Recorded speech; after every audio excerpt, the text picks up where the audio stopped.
नमस्कार, स्वागत आहे. आज आपण जरा आपल्या महाराष्ट्राच्या जमिनीखाली डोकावून पाहणार आहोत. म्हणजे इथे कोणते खडक आहेत, कोणती खनिजं सापडतात, या सगळ्यांबद्दल बोलणार आहोत. पण सुरुवात करण्याआधी एक साधा प्रश्न. आपल्या महाराष्ट्रात नेमके कोणकोणते खडक आणि खनिजे सापडतात याचा कधी विचार केला आहे?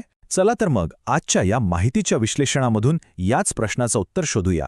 चला तर मग थेट मुद्द्यालाच हात घालूया. बघा, खनिजं कुठे मिळतील हे समजून घेण्यासाठी आधी ती कोणत्या खडकांमध्ये सापडतात हे माहीत असायला हवं, बरोबर ना? म्हणून आपली सुरुवात होतीये महाराष्ट्रातील खडक प्रणाली समजून घेण्यापासून. तर आपल्या महाराष्ट्रात मुख्यत्वे 5 प्रकारच्या खडक प्रणाली आहेत. समजा आपण एका भूशास्त्रीय दौऱ्यावर निघालोय. आपण विदर्भात गेलो की यवतमाळ आणि गडचिरोलीमध्ये आपल्याला गोंडवाना श्रेणीचे खडक दिसतील. तिथून थोडं पूर्वेकडे भंडारा आणि गोंदियामध्ये गेलो तर तिथे धारवाड श्रेणीचे खडक आहेत.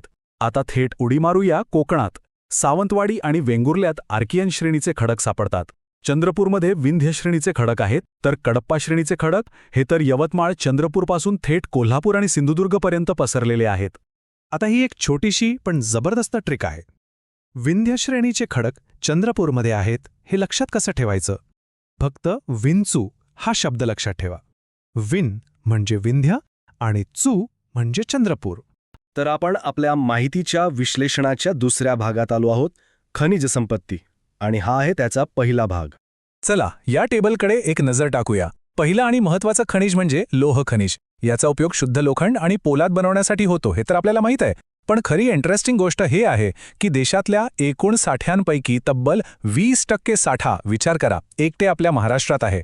हे विदर्भात टॅकोनाइट खडकात आणि कोकणात जांभा खडकात सापडतं. आता येऊया मॅग्नीजकडे, आणि इथे तर महाराष्ट्र खूपच पुढे आहे. देशातले तब्बल 40% मॅग्नीजचे साठे आपल्या राज्यात आहेत. हा आकडा किती मोठा आहे बघा. यामुळेच उच्च दर्जाचं पोलाद बनवण्यासाठी महाराष्ट्र एक महत्त्वाचं केंद्र बनतो. इतकंच नाही तर रंग, रसायनं, काच, बॅटरी अशा अनेक उद्योगांमध्ये हे वापरलं जातं. आणि हे प्रामुख्याने भंडारा, नागपूर आणि सिंधुदुर्गात आढळतं. आता पुढची 2 खनिजं पाहूया, टंगस्टन आणि बॉक्साईट.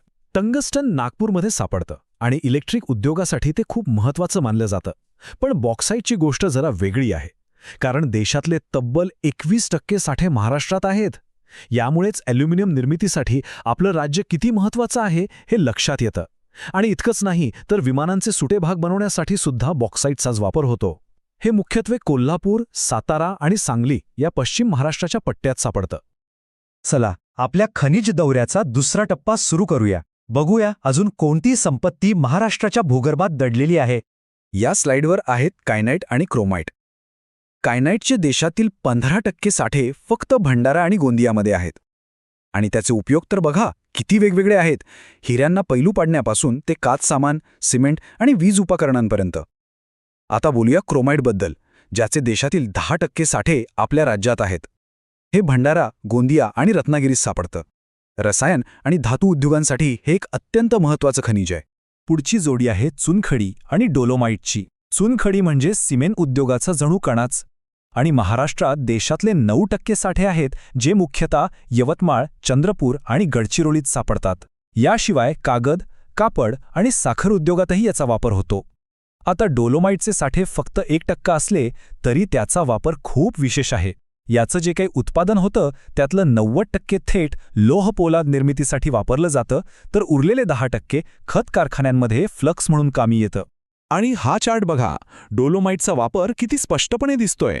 तो जो मोठा 90% हिस्सा आहे ना, तो जातो लोह पोलाद उद्योगात.